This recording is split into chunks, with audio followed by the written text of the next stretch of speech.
أكيد بتستر. On today's show, chemistry tests for makeup, forensic evidence under the microscope, and Icy and Poot at the scene of a crime. Hi and welcome to today's show. Hello, thanks for joining us.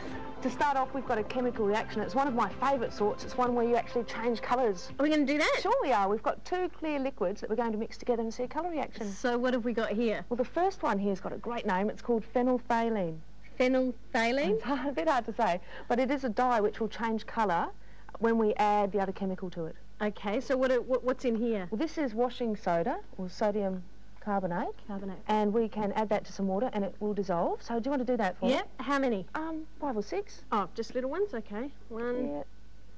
2, Spatula 3, forms. 4, 5, 6. Great. Okay, now you can mix them up. Stir it up. Okay. To get that washing soda dissolved properly. All right. So really good stirs. Is that enough? Yeah, I guess so. Okay. You're a pretty good stirrer. Stirred. And now to make the colour appear, we add some of this clear phenolphthalein. Phenolphthalein, yes. So I'll add about this much. And you can see it glows a beautiful pink.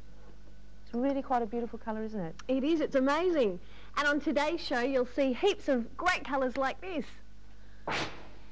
Surface tension. Oh, I don't usually get that tense.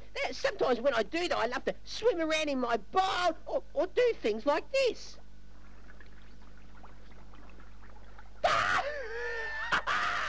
Hello, Ooh. Oh, I see. You're making lots of noise and looking very relaxed. Oh, thanks, Sue. That's why I can't understand why we're talking about surface tension. Well, no, surface tension is a force that water molecules feel. Now, you know how water molecules are really strongly attracted to one another? Yeah. If we have a look at your bowl and we had a look at water molecules in there, there are water molecules on top and side to side and underneath, pulling the water molecules equally in each direction. But the water molecules on top here, they're being pulled from water molecules underneath and side to side, but there are no water molecules on top pulling the water. So because it's being pulled down and from side to side, water seems to have a skin.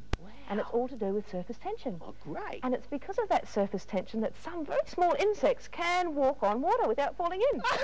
Have you seen any of those in your bowl? Oh, yeah, I sure have. They don't last long, though, Sue. Don't you eat them? No. We can do an experiment with surface tension using this blue water here. And I'll need to fill this cup right to the very, very top. Now, I'll just get in a position where I can have a look. How's that looking, Ooze? Yep, Fill right to the very top. And if you look very closely, you'll see a sort of skin on top of the water. Okay? And that's because of the surface tension. Now, Ooze, we've got a full glass of water. Yeah. How many coins do you think I can add without spilling one single drop? Oh, Sue, it's already full. You won't be able to get any in there. Well, I'm going to try getting just one in. Okay. Okay, we'll try, drop it in like that. Did I spill any? Wow, no. Let's try another one. Drop it in. No spills yet. That's great. Try a third one. Still no spill. Try a fourth one. Hey, do you think I could try a fifth? I reckon you could by the look of things. Go. 5. 6. I still haven't spilled a drop. No! But each time I add one, can you see how the surface of the water is bulging a little bit more? Yeah. You can really see that skin. I'll try 1/7 one. Oh, I spilled a drop just then. a little bit, no? But I was able to fit 7 coins into this full glass of water without it spilling a drop, all because of surface tension. And it really makes you wonder just how full is full. Do you want to take part in a boat race? Sue and I are just about to have one, and I'm putting the finishing touches to our boats. Sue's is exactly the same as mine. See, they're the same colour, the same shape, nothing unusual about them.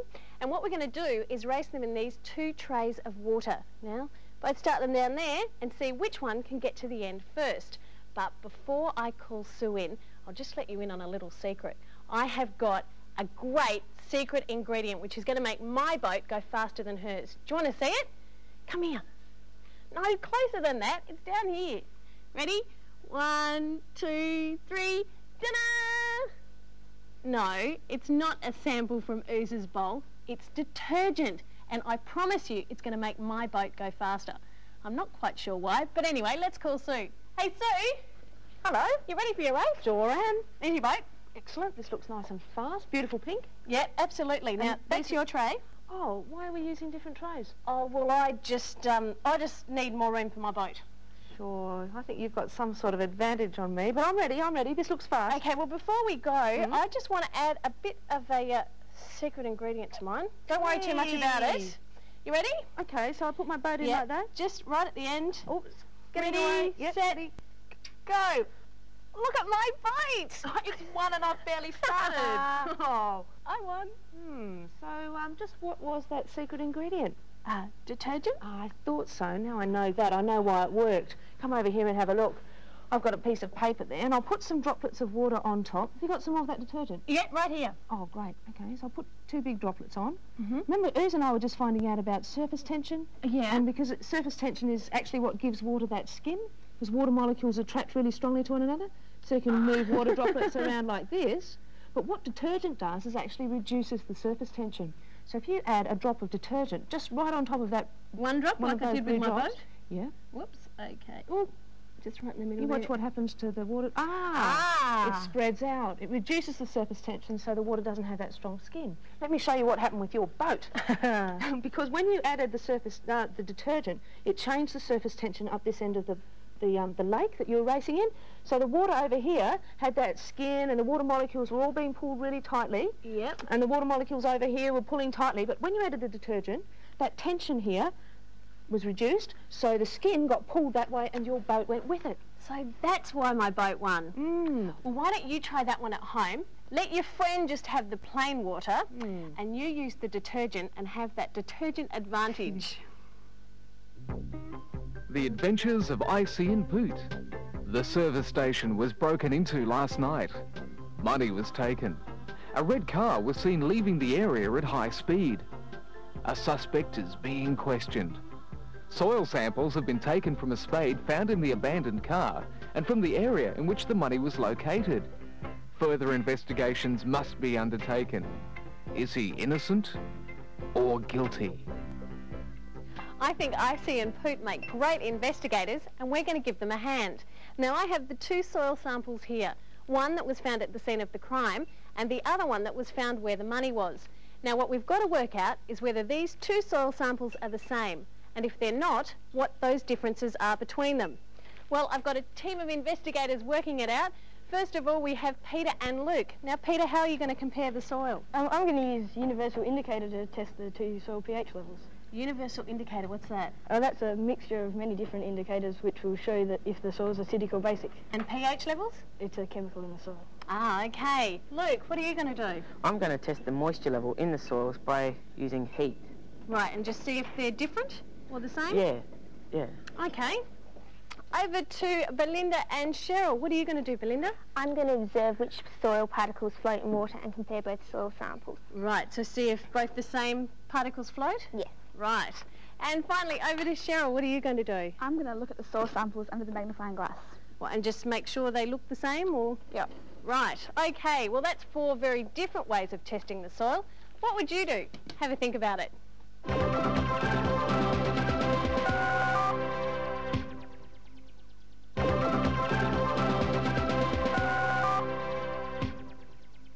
Volcanoes.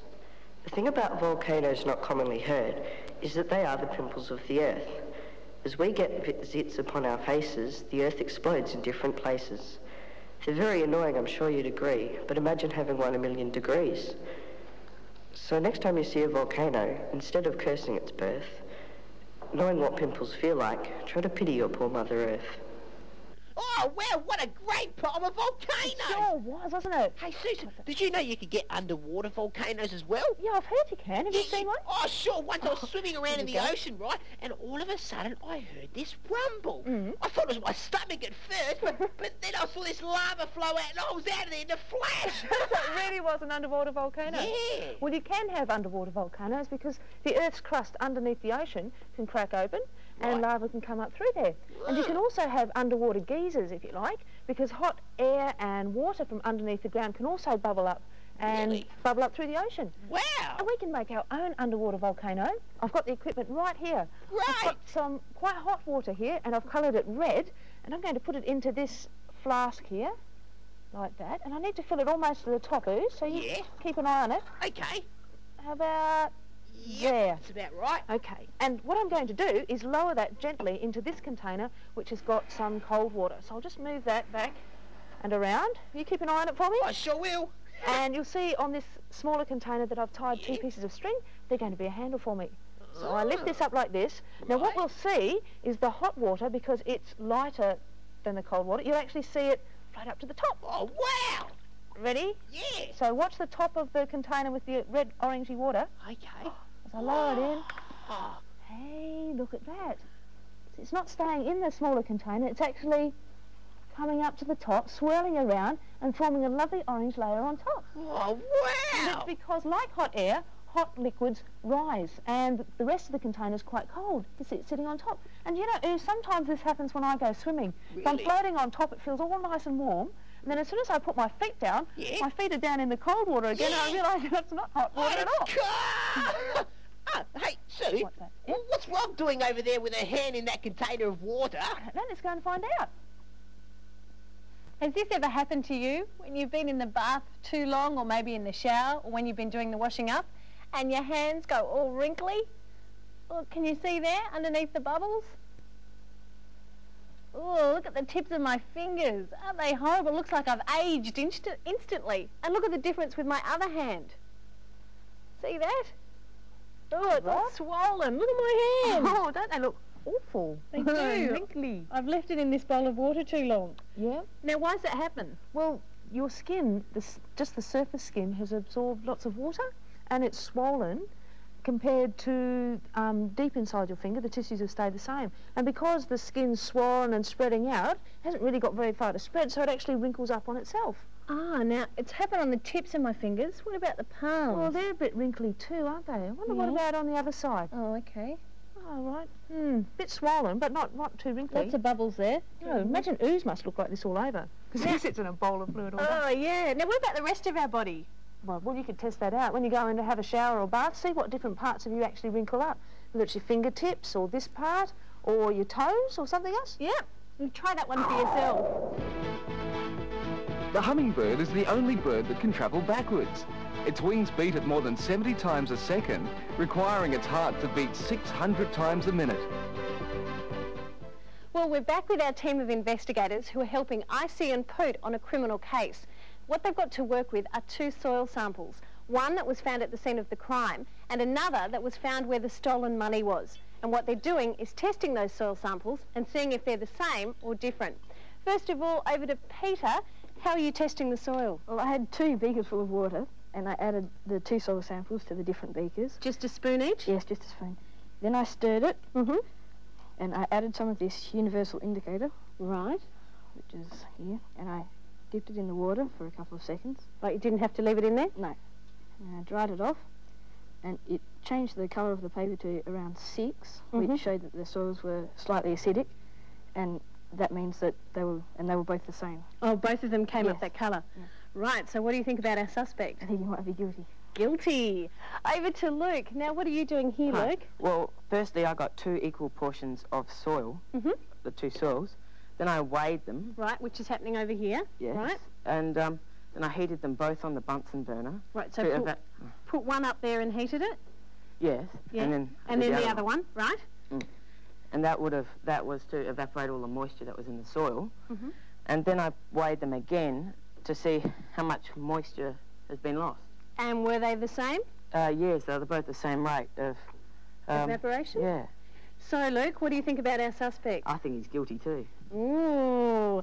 Over to the girls. We have Belinda. Now, how did you do it, Belinda? Well, I added water to both of the soil samples. And what did that do? Well, the organic material in the soil rose and floated, and we could see that there was bark and leaf in both soil samples. So the organic material was the bark and the leaf.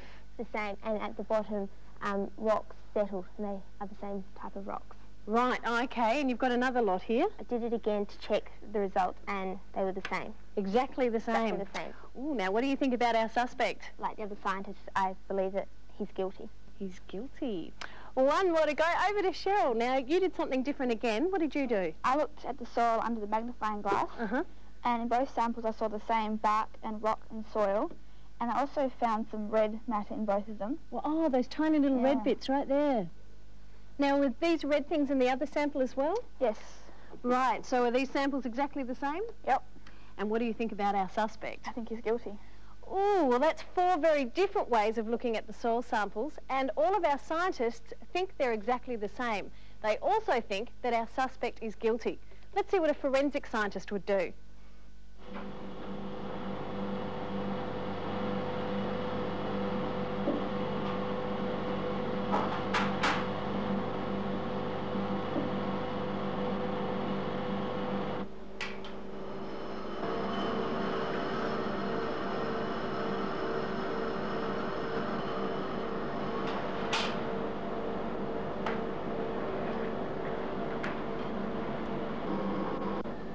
What you can see on the screen is an image of a small piece of paint. The piece of paint was found in both soil samples, and the image you're seeing allows us to view the paint and also to analyze the paint. I will now increase the magnification so you can see the small piece of paint in more detail. As I come back there now, you can see the outline of the paint. And as I increase the magnification more and more, you're actually seeing the little surface of the paint in more and more detail. The presence of the pieces of paint in the soil is actually quite unusual. You don't always find bits of paint in soil, and finding exactly the same kind of paint in both soil samples tells me that these soil samples could quite probably have come from the same place. We are never in a position to comment on a person's guilt or innocence. All we're able to say is that material may be associated with a similar source. What the presence of the paint in the soil is telling me is that it is highly likely that the soil that was found on the shoe probably came from the garage, and therefore the extension of that conclusion is that the man who was wearing the shoes was probably present in that garage. Well, that's a pretty important lesson we can learn from science. Never, ever jump to conclusions. Next, lipsticks and science.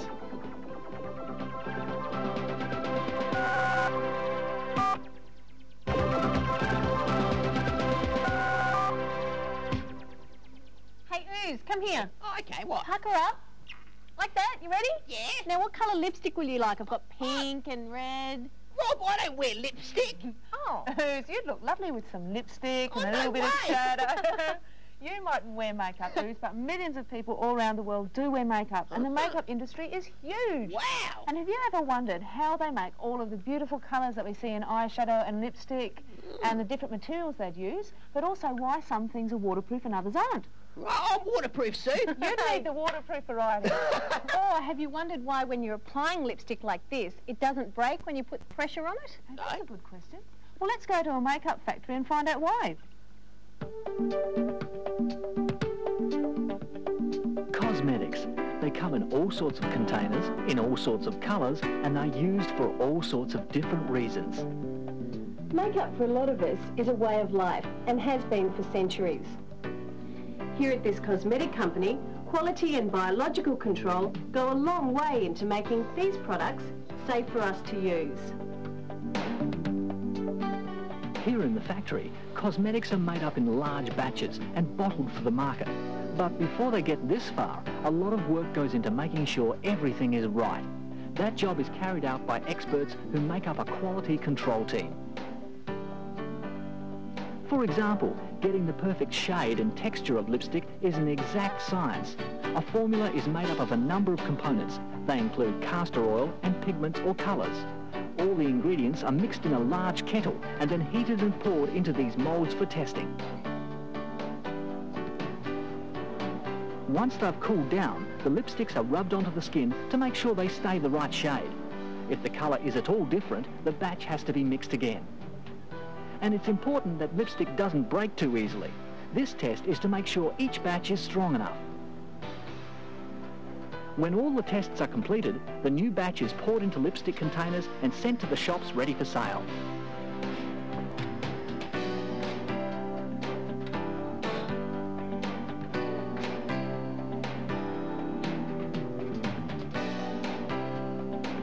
Other products are also tested in the quality control section. A sample is taken from the batch and is checked for viscosity. That's how fast the foundation will flow.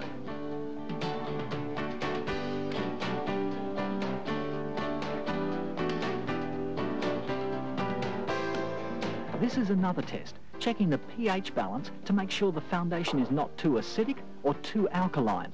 It's done by putting a probe into the liquid, and the result comes up on an electronic meter.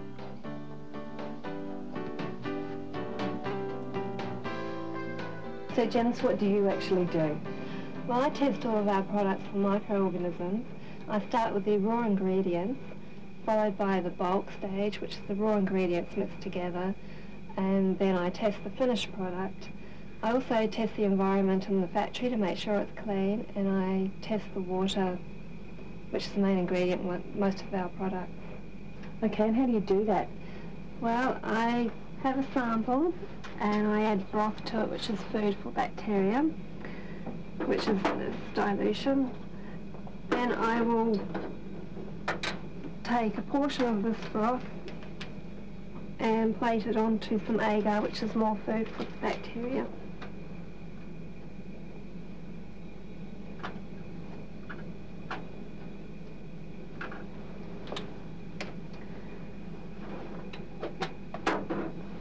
I add some agar to this plate and mix it up.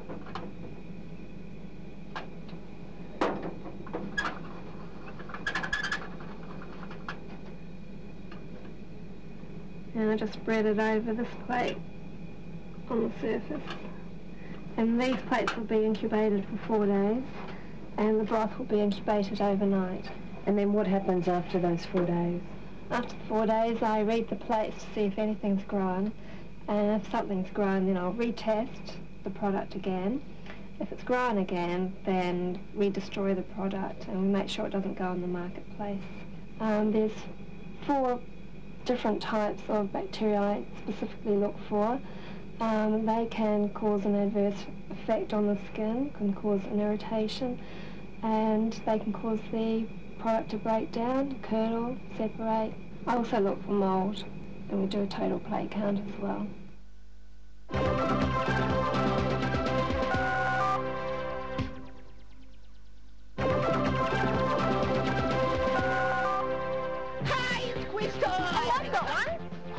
What test could you do on 2 soil samples to see if they're the same or different? I've got an answer. You could measure the organic material in it. You could have the 2 containers, mix them with water and see what floats and what doesn't. And if they're the same soil, the same things will float. Yeah, that's right. Hey, it's also got something to do with the texture and the colour as well. Yeah, you could test those. Well, why don't you try that one at home and maybe come up with some other ideas of how to test them? Great. Great idea. Anyway, we have to go. We'll see you next time. Goodbye. Yeah, bye.